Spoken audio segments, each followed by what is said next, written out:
The notice was nailed to the post outside Harlan's General Store on a Tuesday morning in the spring of 1883, and by noon, every woman in Caldwell County, Texas had either read it, heard about it, or formed a firm opinion on the man who wrote it. Eli Yates, rancher of the Double Y Seks, a wife, must be capable, even-tempered, and disinclined to fuss. Will provide a good home, a fair life, and honest work. No dramatics required or desired. Inquire within the ranch, 3 miles south of Tucker's Creek. Mabel Pickett, who ran the dry goods counter with the precision of a military general, read the notice twice and announced to no one in particular that Eli Yates was the most practical, stone-hearted man she had ever had the displeasure of reading. Old Pete Dunmore, who was loading grain sacks into his wagon nearby, laughed until he wheezed. The widow Crandall pressed her lips together and said nothing at all, which spoke volumes. Della Alden read the notice on Thursday, 2 days after it went up, because she had been busy.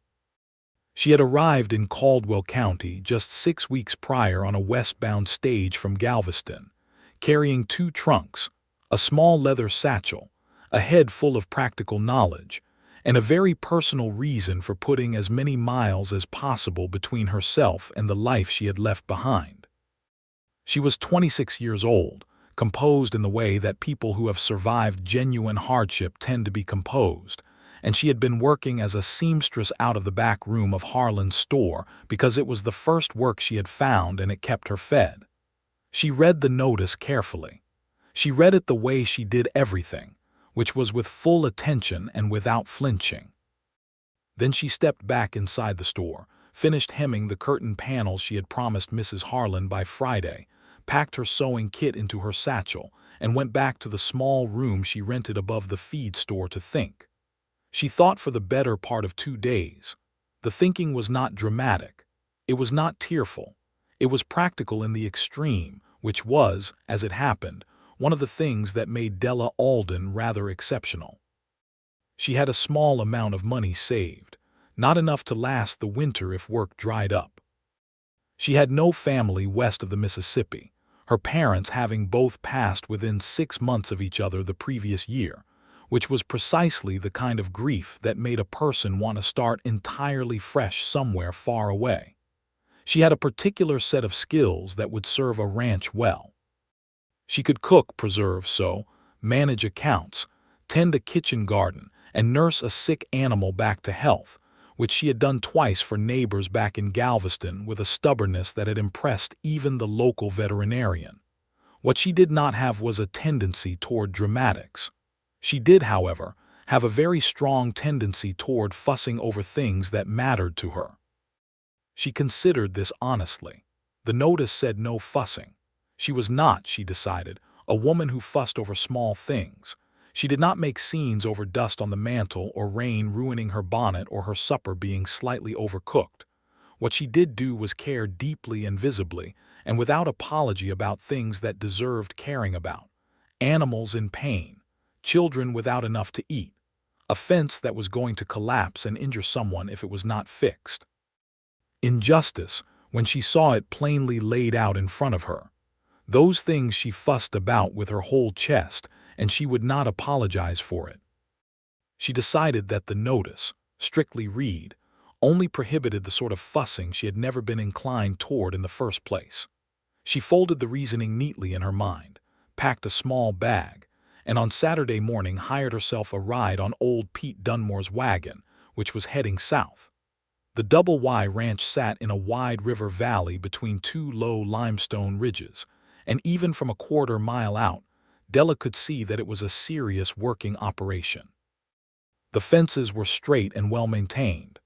The cattle she could spot grazing were in good condition, their hides glossy in the spring sun.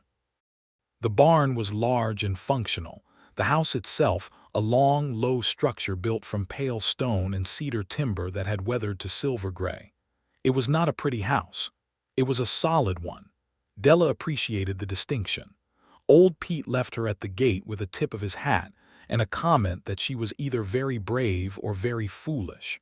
She thanked him and walked up the long drive carrying her bag. She did not knock immediately when she reached the front door, because she heard voices around the side of the house and followed them. What she found was a corral where two men were working, one older and stocky with a gray mustache, the other lean and tall with his back to her, moving around the perimeter of a badly favoring horse with the kind of quiet focus that told her he was assessing rather than reacting. That was Eli Yates, she decided, without knowing exactly why she was so certain. Something in the set of his shoulders, perhaps. Something in the deliberate way he moved. She waited.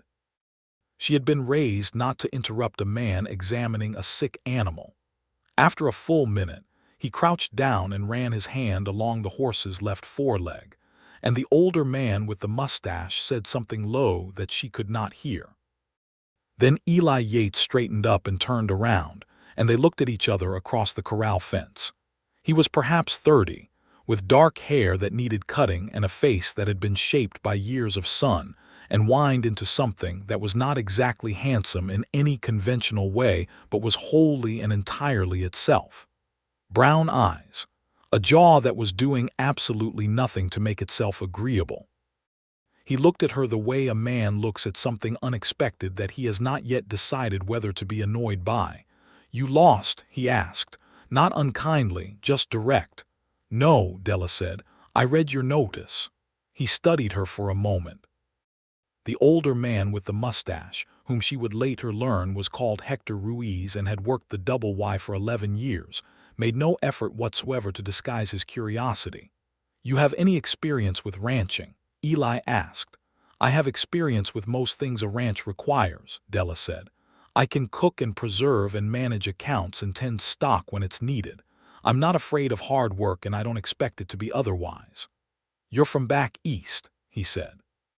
It was not a question. Her vowels gave her away.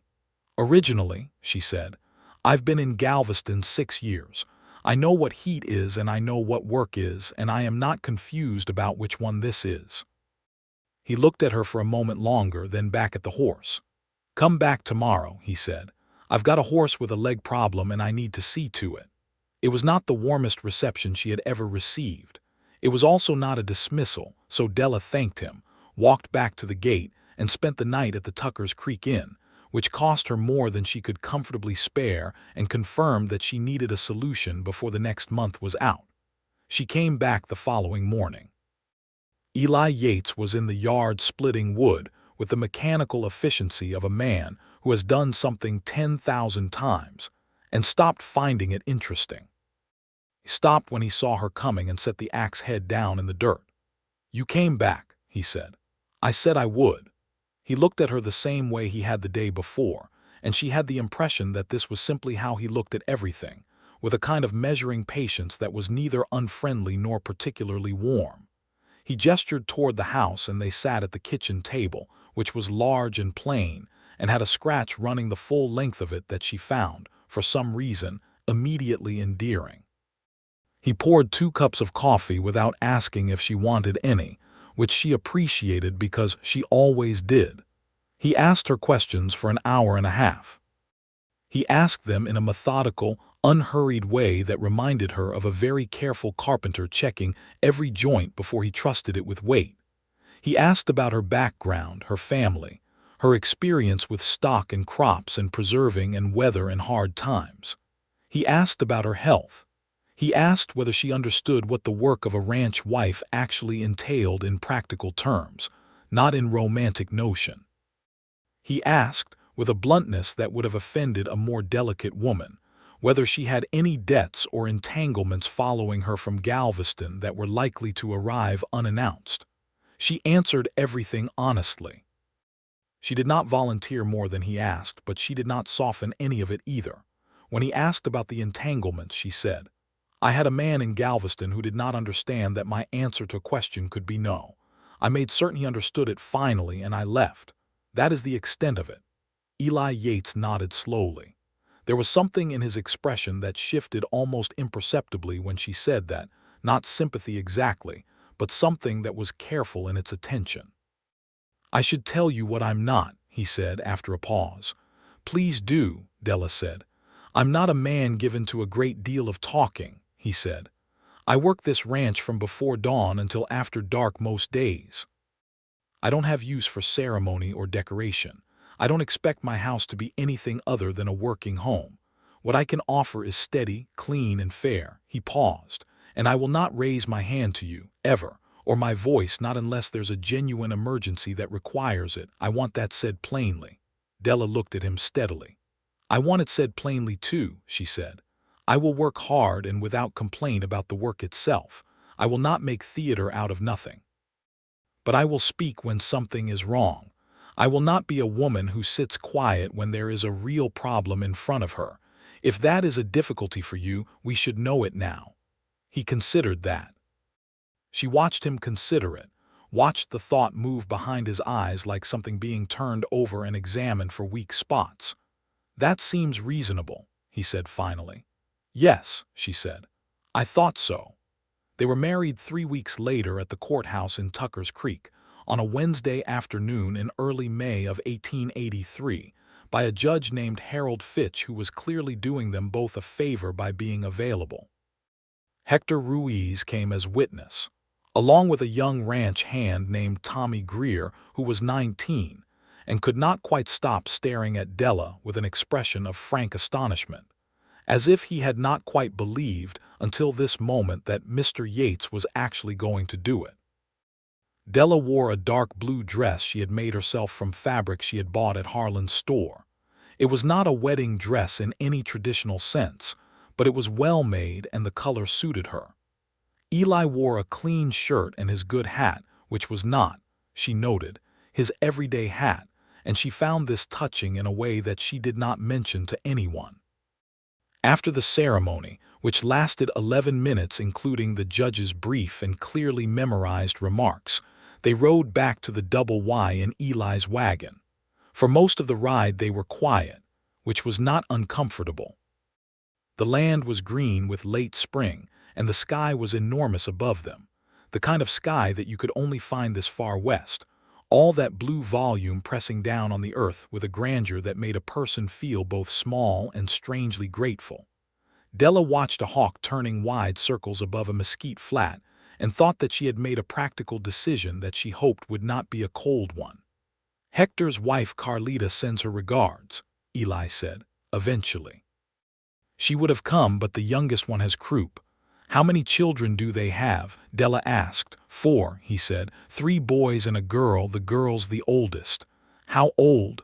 7, he glanced at her. Carlita was 17 when she and Hector married. He was 22. Della absorbed this. "They seem happy." "They are," Eli said, and there was something almost wondering in how he said it, like a man describing something he had observed at length and found genuinely remarkable without entirely understanding how it worked. The house smelled of pine boards and coffee and horses, which Della immediately decided was an honest smell, the smell of a place that was used and meant. She walked through the rooms while Eli brought in her trunks. The kitchen was large and practical with a good iron stove and a sturdy work table. The main room had a fireplace built of stacked limestone and 2 good armchairs that had clearly been used hard for years and not replaced because they still worked. There was a bedroom and a second smaller room that was being used for storage.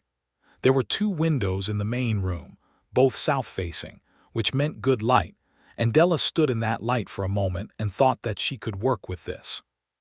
She cooked supper that first evening, a simple meal of beans and salt pork and cornbread because those were the ingredients at hand, and Eli ate it without comment except to say at the end that the cornbread was very good. She thanked him. They washed the dishes together, which she had not expected, and she noticed that he was careful and efficient about it and did not drop anything. They went to bed, and she lay in the dark listening to the vast Texas night outside the windows, the coyotes yipping somewhere across the far ridge, the wind moving through the cedar trees, and thought, "Well, here I am." The first fuss happened 4 days into the marriage, and it was, as Eli would reflect later with something close to rueful admiration, entirely justified. It was about the second ranch hand. Not Tommy Greer, who was a decent, eager, slightly bewildered young man from Oklahoma who called her ma'am with such earnest regularity that she had already grown fond of him. The second hand was a man named Chet Briggs, who had been on the Double Y for 2 years and who, Della noticed within her first week, had a habit of speaking about the Mexican families in the valley with a casual contempt that made her stomach turn.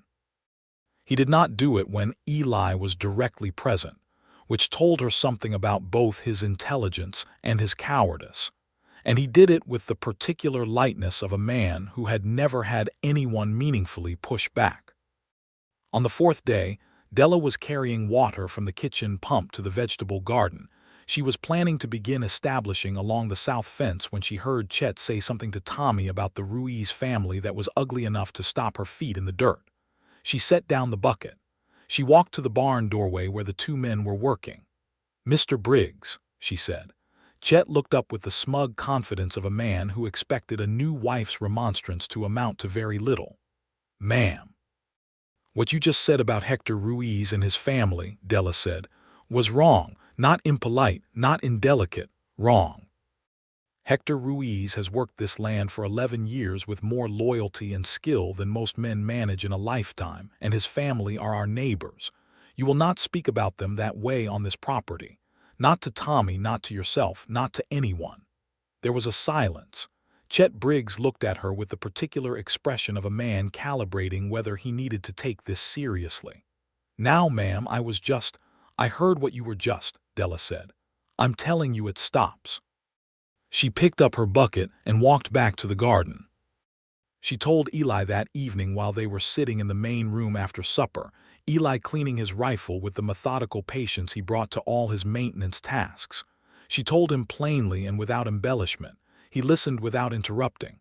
When she finished, he set down the rifle cloth and looked at the fire for a moment. "I'll speak to him tomorrow," he said. "All right," Della said. "You were right to say something," he said. It was simple and direct, and she believed he meant it. He spoke to Chet Briggs the following morning, and whatever he said had the desired effect, because the ugliness stopped. Chet Briggs was not a converted man, and Della did not expect him to be.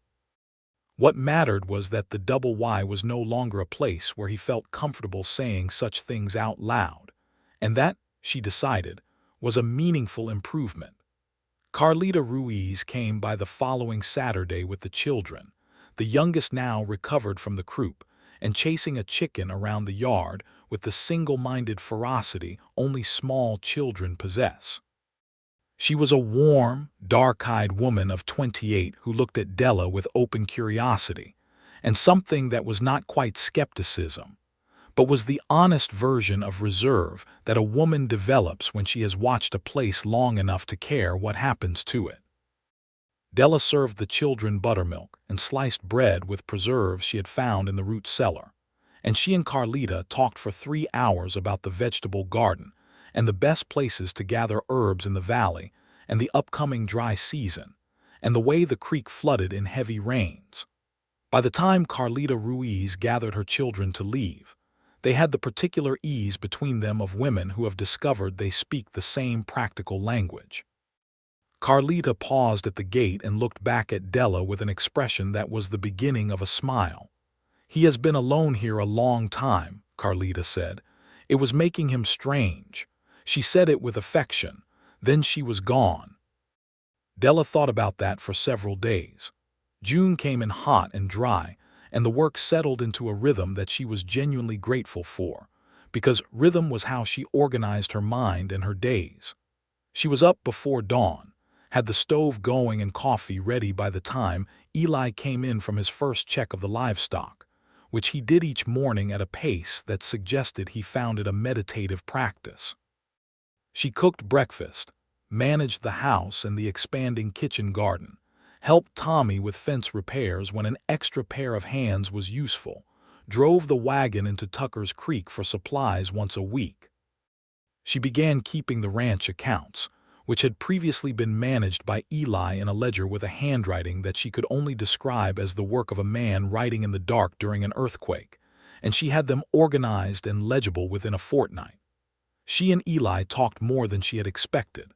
Not about large, philosophical things, at least not at first, but about the ranch, the weather, the cattle prices, the state of the road south. He asked her opinion on practical matters, with a matter-of-factness that made her realize he actually wanted the answer, and was not merely being polite. She gave her opinions honestly, and he listened to them the same way he listened to everything, with that patient, measuring attention. One evening in late June, a thunderstorm came in from the west with the kind of velocity that reminded the Texas landscape of its own power. They sat together at the kitchen table after the supper things were cleared, listening to the rain on the roof, which was a sound that Della had always loved, the drumming fullness of it. The oil lamp was burning between them, and Eli was working through a seedsman's catalog, marking what he wanted to order for the fall planting, and Della was mending a shirt of Tommy's that he had apparently worn through by some mechanism she could not quite reconstruct. After a long silence, Eli said, "Why did you really come to Caldwell County?" She kept her eyes on her work. "I told you about Galveston." "You did," he said. "I'm asking about the rest of it."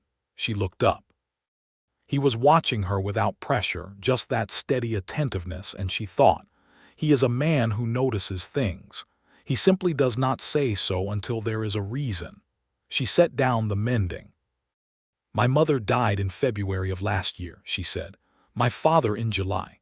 They were both sick and I cared for them through it, and then they were gone and there was nothing left in Galveston that was actually mine. I had been there because of them. And then there was the situation I told you about. The man who did not understand the word no. By October, I was ready to go somewhere that did not already know me and start over from the ground." He was quiet for a moment. "That's a heavy year," he said. "Yes," she said. "It was." "My mother died when I was 16, he said. It was offered plainly, without performance, just a piece of himself set on the table between them. My father ran this ranch alone after that. He died 4 years ago and I've been running it since." "Alone," she said, not a question. "By preference, I thought," he said. She looked at him. He was looking at the rain on the window now, and the lamplight was doing something to his face that made it look less guarded, more like what it might be when no one was watching. "And now?" she asked. He turned back to look at her, and something in his expression was uncertain in a way she had not seen before on him. Uncertain in the way of a man standing at the edge of something he cannot quite see the bottom of. "Now I'm not sure preference had as much to do with it as stubbornness," he said. Della thought that was probably the most honest thing she had heard a man say in a long time. She picked her mending back up and they sat together listening to the rain, and it was, she realized, one of the most comfortable evenings she had passed in a great long while. July brought the kind of heat that turns the Texas hill country into a kiln, and with the heat came problems that required solving with the particular urgency of ranch life. A section of the north fence went down in a storm and 30 head of cattle wandered onto Alderman McCreary's land, which meant Eli and Hector and Tommy spent 2 days in the full sun driving them back and repairing the fence, and Della drove out with water and food and helped hold the horses while the post setting was done, because there were not enough hands. Chet Briggs, she noted, worked adequately under pressure and was less inclined to his particular cruelties when he was tired. She did not make any conclusions from this other than that human beings were complicated. She also noticed, during those 2 days, that Eli talked to Hector differently than he talked to most people. There was an ease between them that was the ease of long-standing trust, the kind built through shared difficulty and mutual reliability. She heard them argue cheerfully about the best way to set a corner post, and then, when the argument ended inconclusively, simply try both approaches and see which held better. She stored the observation carefully because it told her something important about the man she had married, that he could be challenged and not combative about it, that he valued people who knew their work better than he did and said so. On the second evening, riding home in the wagon, Eli was quiet with a particular weight to it, the weight of exhaustion rather than reserve. His shirt was dark with sweat, and his face was caked with the pale dust of the valley floor. He looked, she thought, like a man who had been asking everything of himself for a very long time and was not yet finished asking.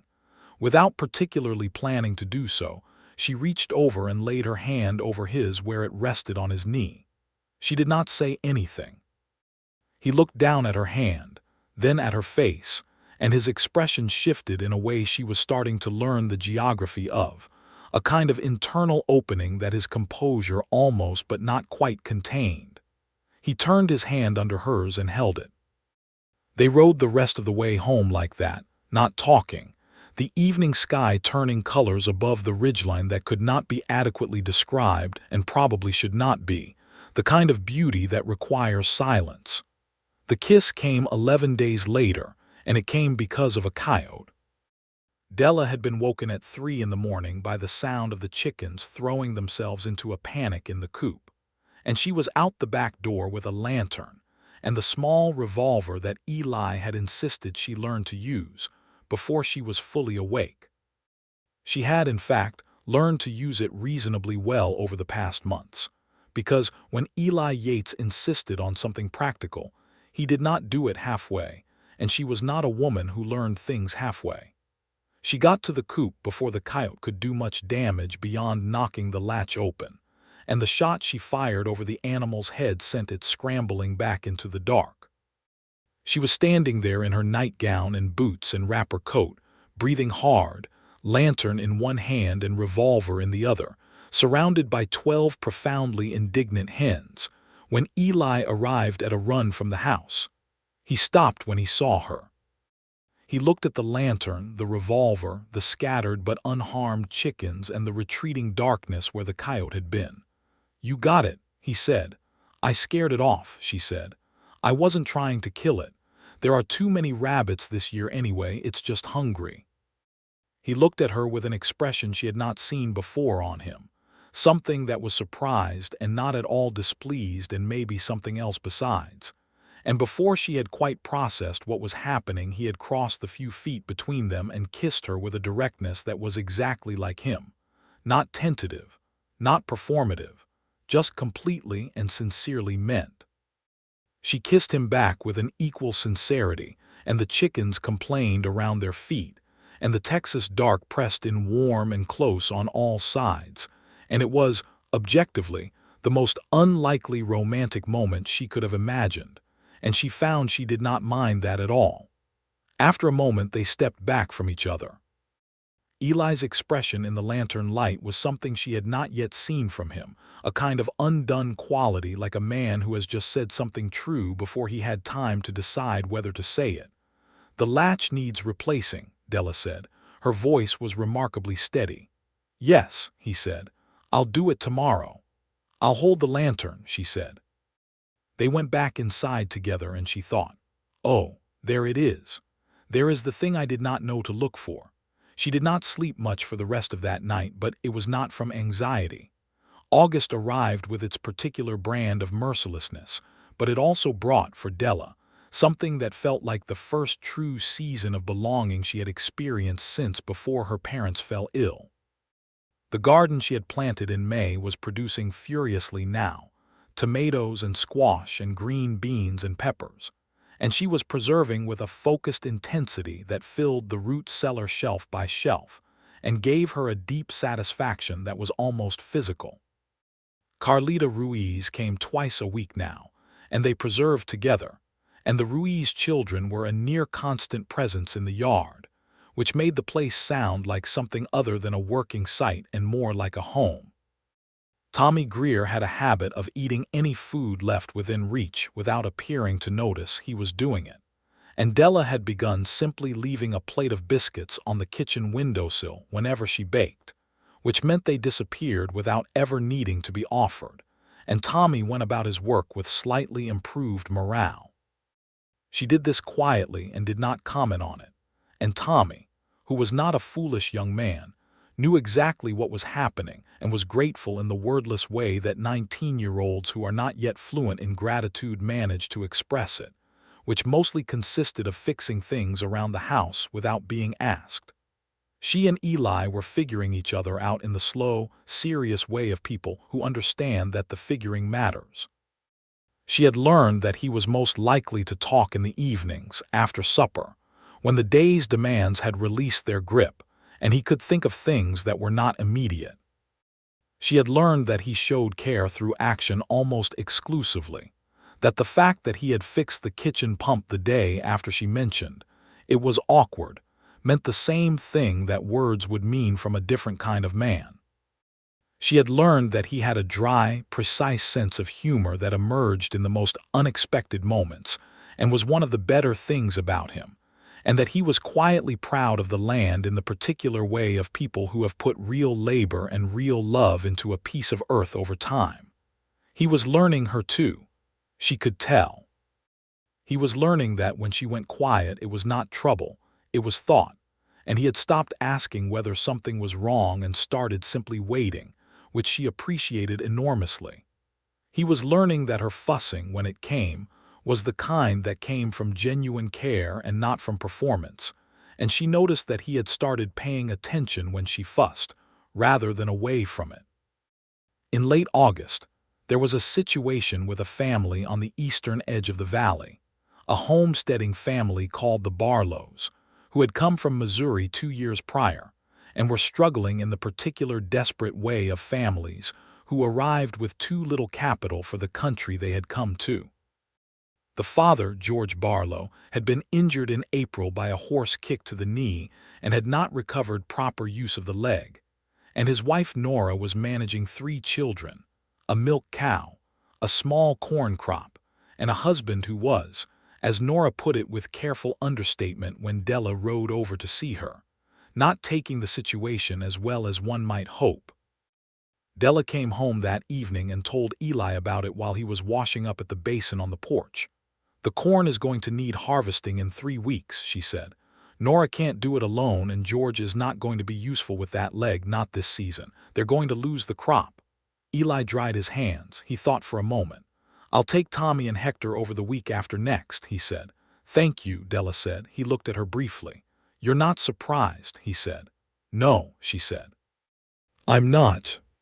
He looked away again, out toward the ridge, and there was something almost shy in the set of his jaw that she found so fundamentally endearing she had to look elsewhere herself for a moment. They went to help with the Barlow harvest on a Saturday, all of them, Eli and Hector and Tommy and Della, and Carlita Ruiz arrived with her oldest boy and a pot of pasol that she set on the Barlow stove and left simmering. George Barlow sat in a chair on the porch with his leg propped up and watched with an expression that cycled through pride and gratitude and shame, and landed finally on something that was, if not quite at peace, at least functional. Nora Barlow worked beside Della all morning without speaking much, and then at noon, over food laid out on a table dragged into the yard, she said quietly, "We did not expect this place to be kind." "It is and it isn't," Della said honestly. "People can be." Nora looked at Eli, who was across the yard talking to Hector about something with his hands describing the shape of some fence or crop configuration, and then looked back at Della with a small, knowing smile that Della did not entirely know how to respond to except to feel it was entirely fair. On the ride home that evening, the wagon loaded with the gratitude of a good day's shared work, Eli said, "You had all of this planned when you came home last week." "The outline of it," Della admitted. He was quiet for a moment. "That was a good thing." "Yes," she said simply. He reached over and tucked a loose piece of her hair back behind her ear with a deliberateness that was the most tender gesture she had received from him, and that undid something very structural in her chest. He returned his hand to the reins and did not say anything, and neither did she, and the evening folded itself around them like something warm. September brought a complication in the form of Eli's older brother, Ward Yates, who arrived on the stage from San Antonio without warning on a Tuesday afternoon and presented himself at the Double Y with 2 bags, a familiar ease in the house, and a slightly too cheerful manner that told Della immediately that something was not quite right. Ward Yates was 33, darker than Eli in coloring and broader through the shoulders, and he had the surface energy of a man who had been charming his way through difficulties for long enough that he had nearly convinced himself it was the same as solving them. He was pleasant to Della in a way that was genuine in its appreciation of her food and her management of the house, but she noticed that he and Eli were doing something careful around each other, the way people navigate a room that contains furniture they have not agreed on the location of. She gave Ward the storage room, which Tommy helped her clear and set up with a cot and a washstand. She fed him well. She made no inquiries. On the third evening, she went to the vegetable garden after supper and stayed there longer than the weeding required, giving the two brothers the kitchen table without arrangement. She learned from Eli the following morning, in the matter-of-fact way he delivered information that he had decided she was entitled to, that Ward had been running a freighting operation out of San Antonio for the past 4 years and had recently driven it into considerable debt through a combination of bad contracts, and Eli said carefully, some decisions about gambling that had not been made with enough restraint. Ward had come to ask whether there was a place for him at the Double Y while he found his footing. "Is there?" Della asked. "There's always work here," Eli said. "Whether there's a place for him is a different question that I haven't answered yet. What does your gut tell you?" He looked at her with that expression she was coming to know well, the one that meant he was going to say something he had been thinking for a while and had not yet found reason to say. "My gut tells me he's my brother and he made a mess and he needs something solid to hold on to while he finds his way back. And my gut also tells me he's going to be difficult about it, and that's never been any different." Della considered this. "Let him stay," she said. "Set him real work. He'll either rise to it or he won't, but you'll know the answer, which is better than wondering." Eli nodded slowly. "Yes," he said. "All right." Ward stayed. He was, as Eli had predicted, difficult in the particular way of men who are too proud to be entirely comfortable receiving help from someone younger. He and Eli argued twice in the first week, both times about the management of the cattle operation, and both times with a temperature that suggested they had been arguing about the same things in different forms their entire lives. Della stayed out of the arguments, which was its own kind of discipline, because she had opinions, but she understood that this was territory that belonged to the brothers. What she could do, and did, was make the house a place that was easier to be in than out of. She cooked good meals and managed the warmth of the space, and on evenings when the tension was high she produced, apparently from nowhere, a deck of cards and suggested they play, which worked more often than seemed reasonable. Ward looked at her sometimes with an expression she could not quite read, something between appreciation and bewilderment, as if he had been expecting something other than what he found.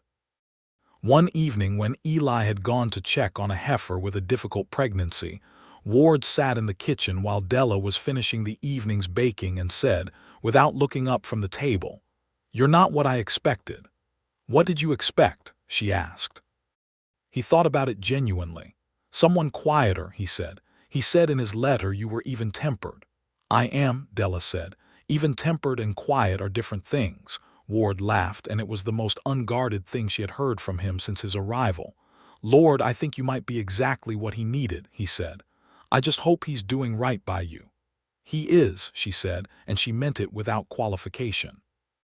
Ward Yates was at the Double Y for 6 weeks, and by the end of it something had settled between the brothers that was not resolved exactly, since the debts were still there, and the difficulties were still there, but was more honest than it had been. Eli helped him make arrangements for a loan from the Tucker's Creek Bank, for which Eli cosigned, and Ward left with his back straighter, and his promises made plainly.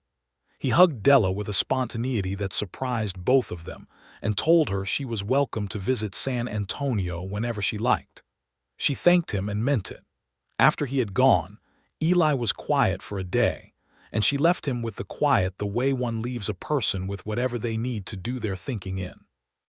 The following evening, he came to find her in the garden as the day's light was going golden across the valley, and he stood watching her work for a moment before he said her name.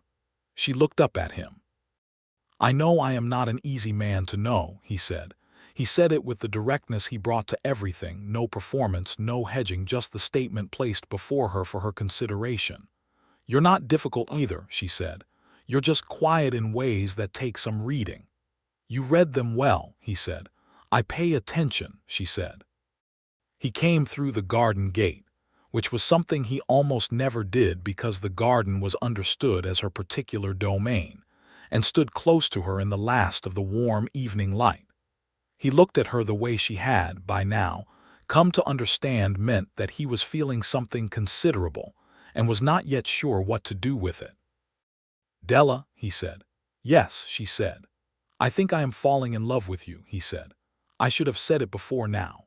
I've been working up to the saying of it, which I recognize is not particularly impressive, but I wanted to say it right." She looked at him, this careful, stubborn, decent man who split wood with mechanical efficiency and kissed her beside a chicken coop at 3 in the morning and helped harvest a neighbor's corn and wrote to his brother even when his brother made it hard. She looked at him and thought, yes, that is exactly what has been happening. "Eli Yates," she said, "I believe I fell in love with you somewhere around the 4th day of August when you fixed the pump without me having to ask a second time, and I have been meaning to tell you." He stared at her for a moment, and then he laughed, which was one of the best sounds she had ever heard from him, full and real and entirely unself-conscious. He pulled her toward him and she went willingly, and they stood together in the vegetable garden as the sun finished setting over the western ridge. And it was not a grand romantic gesture in any traditional sense, and she would not have traded it for one. October brought a cattle drive, a short one, 40 miles south to meet a buyer at the rail junction at Millhaven, and Eli took Hector and Tommy and left Della at the Double Y with Chet Briggs, who was the only hand not needed on the drive, and with the arrangement that she would manage the ranch in his absence. He left on a Monday morning before dawn, and she stood at the gate and watched him go, the 3 riders and the cattle becoming shapes in the gray pre-sunrise light, and she had a feeling she did not immediately identify that was not anxiety, not exactly, but the particular awareness of caring about something that is temporarily beyond your sight. She ran the ranch capably for the 11 days Eli was gone. She managed the stock, made decisions about the repairs that needed immediate attention versus those that could wait, dealt with a fence dispute between Chet and old Pete Dunmore's son Roy, who had ridden over to complain about where the property line ran, by producing Eli's deed and map and pointing to the surveyor's marks with the patience of someone who has already done the work of being right. Roy Dunmore went home without his argument, and she decided not to mention it to Chet, who had looked surprised at her competence in a way that had not particularly bothered her. On the 8th day, she found a horse in the south pasture that was not theirs. It was a bay gelding, still saddled, favoring its right foreleg, clearly lost or abandoned. She brought it in, settled it in the barn, and spent an hour with the leg, which turned out to be a stone bruise rather than anything structural, and poulticed it with the mixture she had learned from a farrier's wife in Galveston who had believed firmly in the efficacy of particular herbs and had been entirely correct about it. She found the brand on the horse's hip, Circle M, which was the Mallory Ranch 8 miles east. She sent Tommy, who had remained home with a sprained wrist from a fall 2 days prior, to ride over to the Mallorys and let them know. James Mallory arrived the following morning to collect the horse, a tall, sun-weathered man of perhaps 50 who looked at Della with the respectful attention of a rancher evaluating genuine competence. He looked at the poulticed leg and the healthy condition of the animal overnight and said, "Eli Yates is a lucky man. He works hard at his luck," she said. "Give him the credit." Mallory smiled at that. "I will," he said, "and I'll give you yours." Eli returned on the 11th day in the late afternoon, looking tired in a way that was the satisfied tiredness of completed work rather than anything depleted. The drive had gone well. The price at Millhaven had been better than expected. He handed her the folded bank note with a matter-of-factness that was itself a kind of statement, that the money was theirs, not his, that the distinction between those two words no longer existed at the Double Y. She told him about the horse and the fence dispute, and the decision she had made to delay the barn repair in favor of the irrigation ditch work that would be more urgent before the dry season deepened. He listened to all of it and asked 2 clarifying questions and said, at the end, "That all sounds right." She made a particularly good supper that evening, roasted chicken and sweet potatoes and cornbread and apple preserves from the summer's bottling, and they ate together at the kitchen table by the lamplight and talked for a long time, and he told her about the drive and the land south, and a conversation he had had with a buyer at Millhaven about the future prices and the expanding railroad lines. And she told him about Tommy's wrist and old Pete Dunmore's cheerful apology that had arrived via Roy the day after the deed episode. They laughed about several things. He held her hand across the table and did not let go for a long time. Later that night, she thought, I did not know that a practical arrangement could become something this real. She thought about the notice on the post outside Harlan's general store, the spare, unsentimental words of a man who did not know how to ask for what he actually needed. She thought about herself reading it in the Texas spring sunshine, all her losses still fresh, all her pragmatism intact, deciding that she could work with this. She thought that she had been right, and that she had also been wrong, because she had expected practical sufficiency and gotten instead something that mattered with a depth she had not anticipated and did not want to minimize.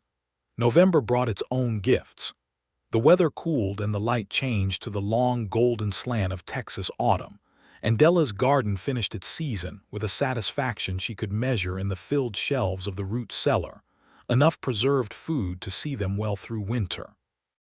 She and Carlita put up the last of the tomatoes together on a cold morning, and then sat by the kitchen stove with coffee, and talked about everything and nothing for 2 hours. The children making their noise in the other room under Tommy's half-competent supervision, because Tommy had proven to have a genuine gift for occupying small children that surprised everyone including himself.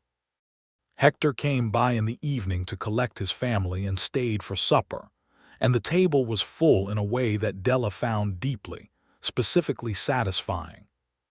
She watched Eli at the head of it, listening to Hector's story about a trading dispute in Tucker's Creek with his particular careful attention, the children climbing on various adults, Tommy eating everything within reach, and she thought, this man put up a notice that made every woman in the county roll her eyes, and he has this. He had this all along, and he did not know how to ask for it. She knew that she had brought some of it with her.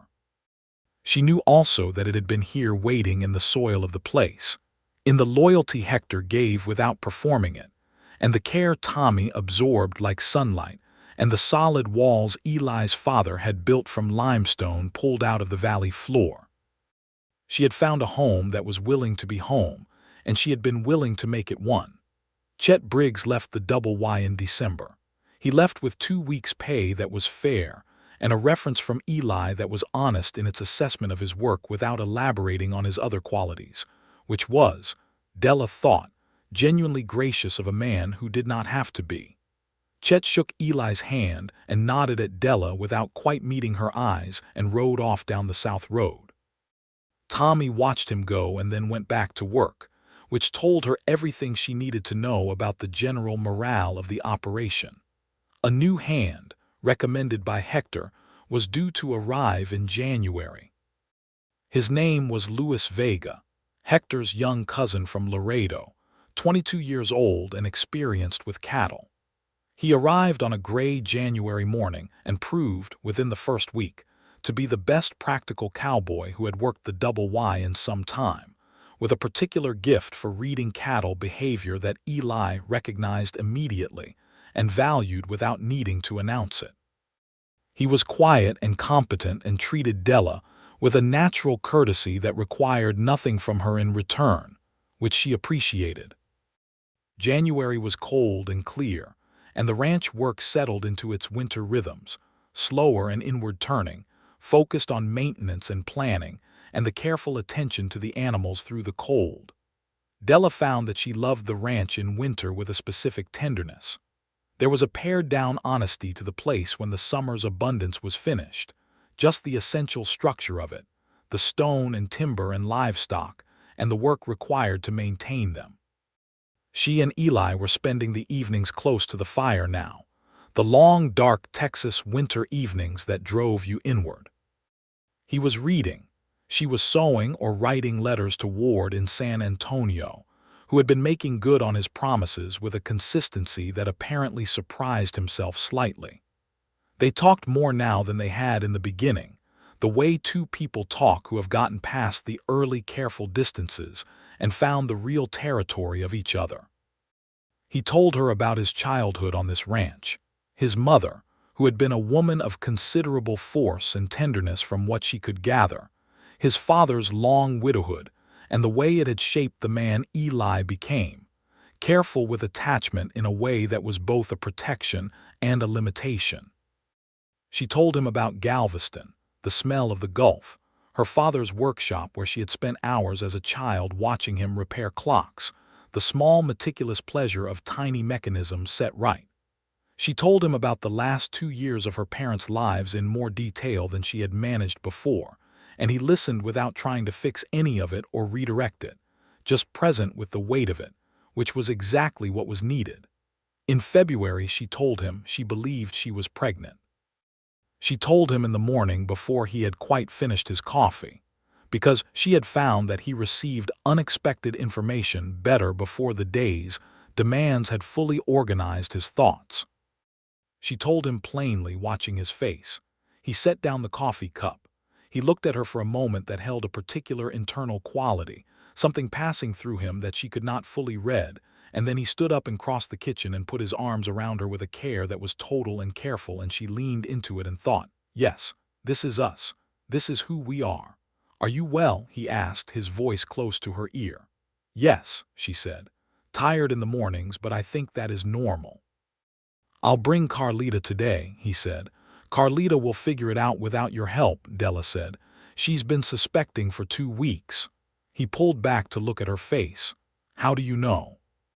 "Because she looked at my breakfast preferences on her last visit and made a face that contained a very specific kind of knowing," Della said. He stared at her for a moment and then laughed, and she held his face in her hands briefly because she could, and because she was overwhelmingly glad to be here, in this kitchen, in this life, with this particular man who had not known how to ask for what he needed and had gotten it anyway. Spring came back to the Double Y in 1884 with the particular sweetness of a second spring, which is always more meaningful than the first because you know what you have now. Della's pregnancy was progressing with the stubborn health of a woman who continued doing everything she was capable of and simply let her body adjust accordingly, which made Carlita Ruiz both impressed and slightly exasperated on alternating weeks. The vegetable garden went in again in May, larger this time, because she had learned the soil and the light and the particular rhythm of this piece of earth. Luis Vega, who had a surprising and previously unannounced skill with irrigation, helped her extend the water system to reach the new rows she was planning. Tommy, who had grown 1.5 inches over the winter and acquired a slight confidence in his abilities that was fully merited, built her a second set of shelves in the root cellar without being asked, and with more precision than she had expected, because he had been paying attention to how she organized things. Ward Yates came for 2 weeks in April, and was so different from the man who had arrived the previous September that Della had to look carefully to reconcile them. He was not fixed. People did not become entirely different, but he was more solid in himself, quieter in the good way, less armored. He and Eli worked together for 2 weeks with an ease that had not been there before, arguing about cattle and fences and range management the way brothers do when the arguing is actually a form of closeness. He left with a genuine warmth that included Della without effort. Hector Ruiz delivered the news in June that Carlita was also expecting again, their 5th, which prompted Carlita to arrive at the Double Y the following day, and announced this information to Della directly with a mixture of pride and comic exasperation that made Della laugh until she had to sit down. They sat together in the garden in the June morning and talked about children and labor and the specific, irreducible love of the things that were growing, in the ground and in their bodies and in the wide valley around them. Eli Yates Jr. arrived in October of 1884, early enough to worry everyone for 3 days and then, with the stubbornness that would prove to be the most consistent feature of his personality, simply decided to be entirely fine. He was small and loud, and had his father's coloring and Della's way of regarding the world around him, with an attention that seemed frankly excessive for someone who was 8 days old. Eli held him with the same careful, precise attention he brought to everything important, and the expression on his face was the most undone she had ever seen from him, completely open in the way of a man who has walked into something larger than he expected. Carlita and Hector were the first visitors, Carlita taking charge of the infant with the expertise of a woman on her 5th child, while conducting a running commentary on his various qualities, which were all, in her assessment, superior.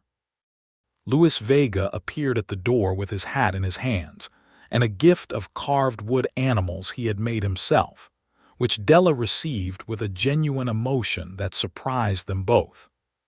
Tommy Greer, at the appearance of the baby, went an extraordinary shade of red and said "ma'am" twice in a row unnecessarily, and then retreated to the barn to recover. Eli Jr. grew through the winter with the determination of something that has decided to happen, and Della nursed him and managed the house and the ranch accounts and the correspondence and the preserves with the particular efficiency of a woman who has organized her life well enough to absorb new requirements. Eli was present with the baby in a way that was quiet and constant and total, the way he was present with everything he valued, and she watched him walk the kitchen at 3 in the morning with the small, loud person trying to resolve some infant difficulty, murmuring something low and continuous, and thought, "I came west on a stage with 2 trunks and a head full of practical knowledge, and found the best surprise of my life." The notice had said no fussing. She had fussed about Chet Briggs's cruelty, and it had mattered. She had fussed about the Barlow family's harvest, and it had mattered. She had fussed about the bay gelding with the stone bruise and Luis Vega's irrigation system, and Tommy's biscuits and Ward Yates' pride, and the irrigation ditch, and 11 days of running a ranch alone and doing it right. She had fussed, in the fundamental sense of the word, about everything that was genuinely worth the attention. Eli had gotten a woman who did not fuss about the small, empty things. He had gotten a woman who fussed with her whole heart about everything that mattered. And she, in the bargain, had gotten a man who had put a notice on a post that said nothing about love, and spent the next year and a half quietly, thoroughly, becoming the kind of man who would hold his son at 3 in the morning and sit beside her in the kitchen lamplight holding her hand, and mean it as completely as a person can mean anything. The spring of 1885 brought the valley to its fullest green, and on the anniversary of their first real conversation at the kitchen table with the scratched surface and the 2 cups of coffee, Della found Eli at the garden gate in the early evening, just standing there looking at what they had made together. The kitchen garden was full and ordered, the house was warm behind them. Eli Jr. was asleep in Carlita's capable care inside. The sound of the cattle settling for the night came from the distance, and the sky was doing something extraordinary above the ridgeline, all those impossible colors going from gold to rose to the deep clear blue of the far reaches. She stood beside him at the gate. "1 year," she said. "1 year," he agreed. She thought about the notice on the post outside Harlan's general store. The spare words of a man who did not know how to ask for what he needed, a wife who wouldn't fuss. She understood now what he had meant by it, and she understood also that it had been a fear dressed up as a preference, the fear of someone asking too much of him in ways he could not meet, the fear of being insufficient. He had asked for something low maintenance because he did not yet believe he had anything worth maintaining. She had shown him otherwise, and he had shown her that starting over in unknown territory could mean starting towards something rather than just away from something else. "I want to tell you something," she said. He looked at her. "I know you put that notice up because you wanted things to be simple," she said. "And I want you to know that I have never once regretted answering it, not for a single day." He looked at her for a long moment in the evening light, and then he said, with the directness that was simply how he was made, "I put that notice up because I had given up on the idea that this life could hold anything more than what it already had. I was wrong. You have made me wrong about that every single day since May." Della felt something settle in her chest that was so complete and so warm it was almost indistinguishable from the evening air around them. She took his hand at the gate and he wrapped his fingers through hers. "What are you thinking?" he asked. "I'm thinking that we should plant more apple trees along the north fence this fall," she said. "The Mallory's East Orchard is producing beautifully, and their trees came from the same stock the nursery in Tucker's Creek carries." He looked at her for a moment with an expression of pure, helpless affection, and then, "Apple trees," he said. "Yes, all right, apple trees." They went inside together as the last light went off the ridgeline, into the warm, lamplit kitchen, into the life they had built from a practical arrangement, and turned, through the ordinary, extraordinary work of showing up for each other every day, into something that was full and real and entirely their own. 2 years after the notice went up on the post outside Harlan's general store, the Double Y was a different place than it had been, and also entirely the same place, which is the particular alchemy of a home that has been truly inhabited.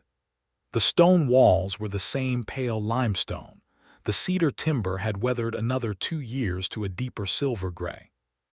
The cattle operation was stronger than it had been, the records impeccably kept, the decisions about breeding and range management made with the combined judgment of two people who thought about things differently and were better for the difference. The root cellar was organized with a precision that made visitors blink.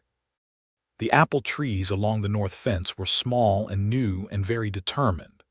Tommy Greer was 21 now and had grown into a genuinely skilled horseman, and Eli had given him more responsibility in the operation of the ranch, with a natural progression that felt right to everyone.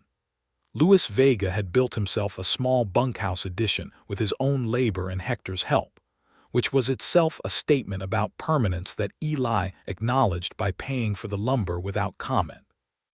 Hector and Carlita Ruiz's fifth child, a boy they named Mateo, had arrived in August, and the Ruiz family was so thoroughly woven into the fabric of the Double Y that the distinction between their household and Eli and Della's felt more like the distinction between the left hand and the right hand than between two separate things. Eli Jr., at 8 months old, had figured out how to pull himself to standing using the kitchen table leg, and regarded the accomplishment with an expression of enormous private satisfaction. He had his father's coloring and his mother's eyes and both of their stubbornness, which was either going to make him formidable or exhausting, or, most likely, both. Eli watched him pull himself up one morning while Della was at the stove and said mildly, "He's going to be trouble." "Yes," Della said, "the good kind." Eli looked at her. "Is there a good kind?" "You," she said simply, and turned back to the stove.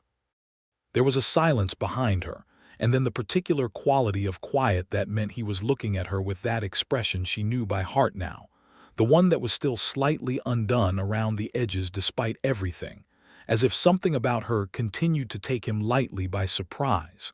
She thought, stirring the pot, "I came here with 2 trunks and a head full of practical knowledge. I came here to start over.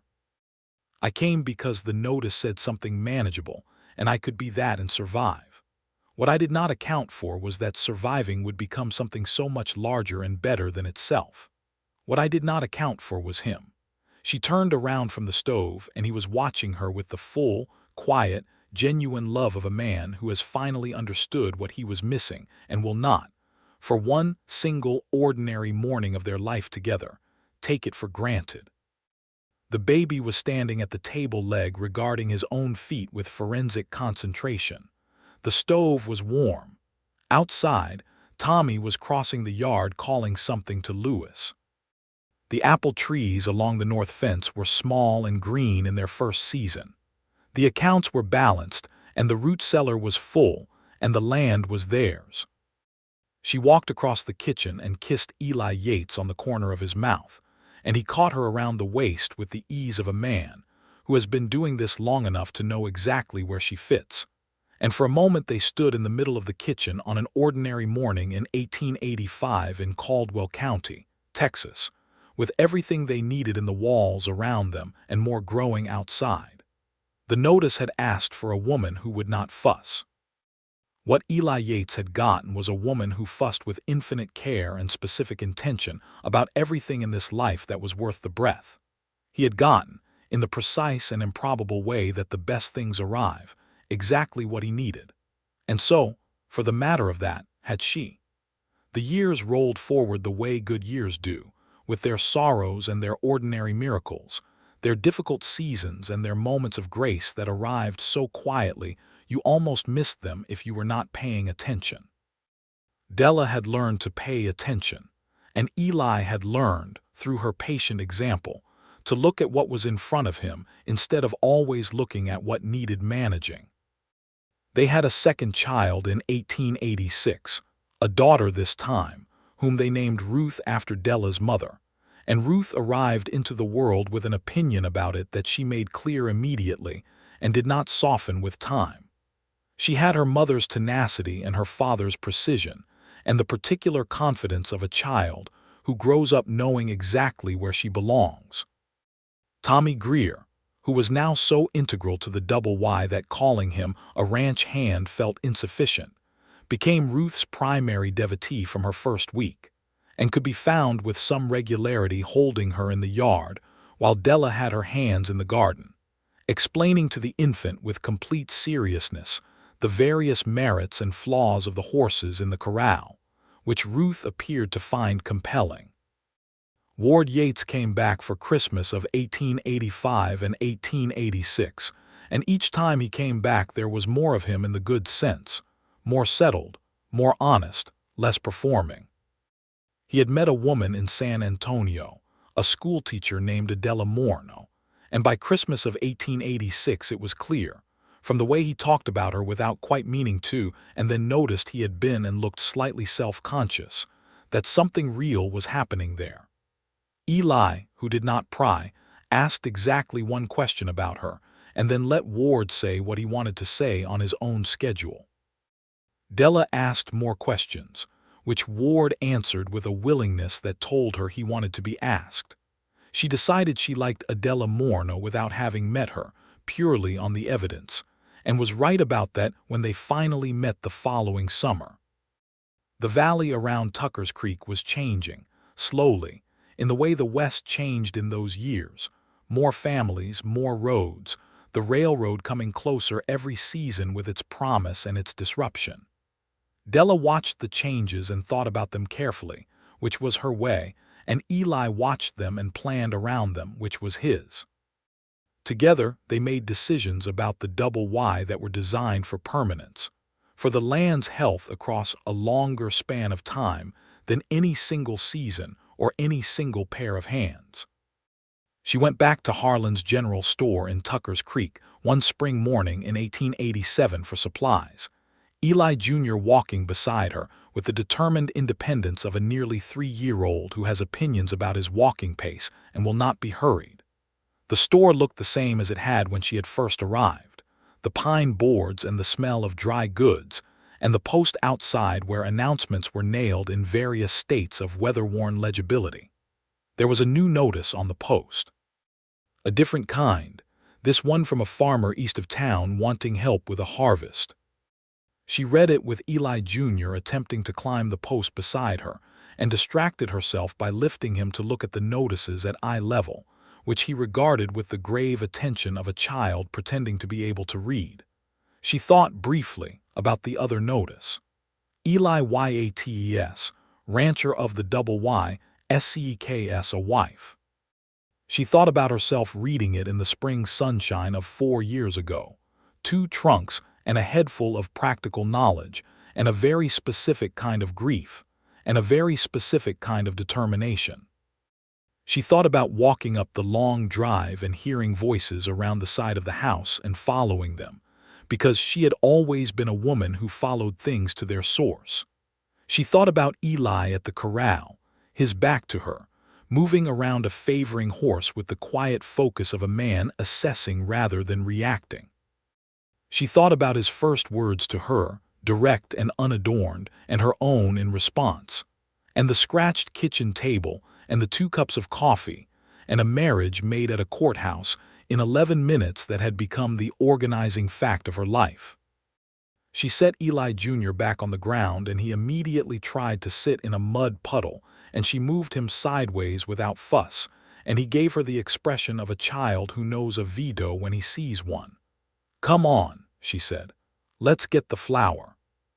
She gathered her supplies, exchanged the usual news with Mrs. Harlan, and drove the wagon back south toward the double Y through the spring valley that was going green and gold in the morning light, her son alternating between talking at considerable length about a horse he particularly admired and falling briefly asleep against her arm with the sudden animal trust of small children. The ridgelines rose on either side, the limestone pale against the sky, and the creek ran high and clear beside the road, and it was, she thought, a beautiful place. It had been a beautiful place on the first morning she had seen it, and it was more beautiful now because it was hers, because she had put 4 years of herself into it. She pulled the wagon through the gate, and Eli was in the yard, talking to Lewis about something with the focused attention she recognized as fence-line discussion, and he looked up when she came through and raised a hand, a simple gesture, the gesture of a man who sees what he loves arriving and wants to mark it without theater. She raised her hand back. Eli Jr., revived from his nap by the stop in motion, scrambled off the wagon seat and ran toward his father with the physical enthusiasm of small children, reunited with someone they love after a 2-hour absence, as if the interval had been significant. Eli caught him and swung him up without breaking his conversation with Lewis. The boy settled on his arm as naturally as anything, and looked at Della over his son's head with an expression she had the full vocabulary of now, after 4 years, after all of it. She climbed down from the wagon and began unloading the supplies, and in a moment he was beside her.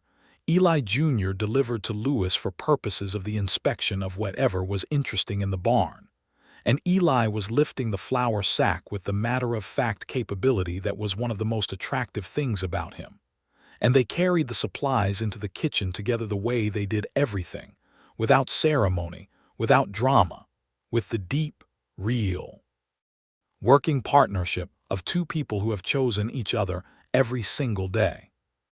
That evening after supper, Ruth asleep in her cradle, Eli Jr. in his bed after a protracted negotiation about exactly how many stories constituted a sufficient good night. They sat by the fire in the 2 worn armchairs that had been in this room since before Della arrived and would be there long after, and the fire was low and warm, and the Texas night was pressing at the windows with its particular immensity, and she thought that this was what a life felt like when it was genuinely yours. Not perfect. Not without difficulty or grief or the hard seasons that any real life contains, but whole, complete in itself. Eli was looking at the fire with the comfortable attention of a man who has nowhere else to be and knows it. "What are you thinking?" she asked. She asked it the way she had learned to, not as a probe but as an invitation, the door held open in case he wanted to come through it. He looked at her. 4 years of mornings and evenings in that face, all that careful, stubborn, decent love accumulated in the lines of it, in the brown eyes that had looked at her across a corral fence on a spring morning and decided she was worth the disruption to his certainties.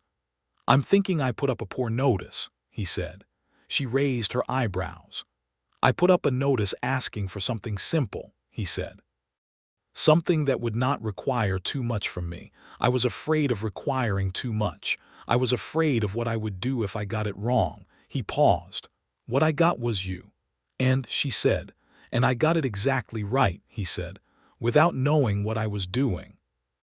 Della looked at him across the fire, this man who had asked for so little because he had not yet understood that he deserved more, who had gotten a woman who fussed with her whole heart about everything worth fussing over and had never been simple and never been decorative, and had been exactly what the double Y and the life he was trying to build inside it needed.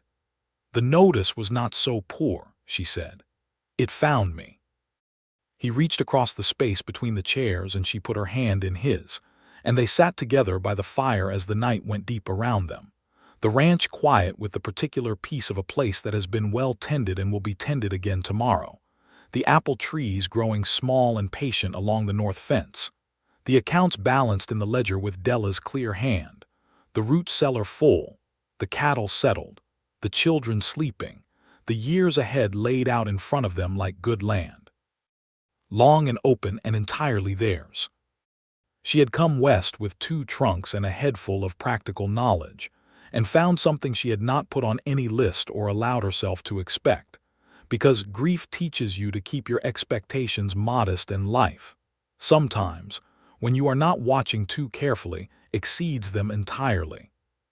She had found a man who did not know how to ask for love and had asked for practicality, and she had answered him with both, and somewhere in the daily work of it, in the cornbread and the chicken coop and the preserved tomatoes, and the horse with the stone bruise and the barlow harvest, and the 3 in the morning walks with a crying infant and the evenings at the scratched kitchen table with 2 cups of coffee, somewhere in all of it, practical had become the most beautiful word she knew, because it was what they were. And what they were was everything. Outside, the Texas night held the valley in its enormous dark. Inside, the fire burned low and warm and steady, and Eli Yates and Della Alden held hands in the lamplight and were, completely and without remainder, home.